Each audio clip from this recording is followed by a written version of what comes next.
Kwa kipindi hiki cha awamu ya 6 ni kweli ni mara ya kwanza inafanyika kitaifa, lakini sijui kwenye historia huko nyuma kama ilifanyika.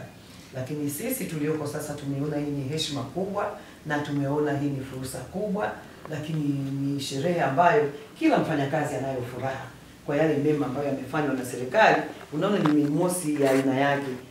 Ile amsha ni kubwa, lakini mwamko wa wafanyakazi wenyewe kushiriki ni mkubwa, na umeona jinsi gani wana michezo walipojitoa kwa wingi, michezo inaendelea. Lakini sasa kwa sababu ya ukubwa wa shughuli ile, na sisi tukaona lazima na burudani yetu iwe kubwa kweli. Kwa hiyo sisi tumewasiliana na tumekubaliana na Diamond Platnumz na kundi lake lije liibebe Mei Mosi Singida.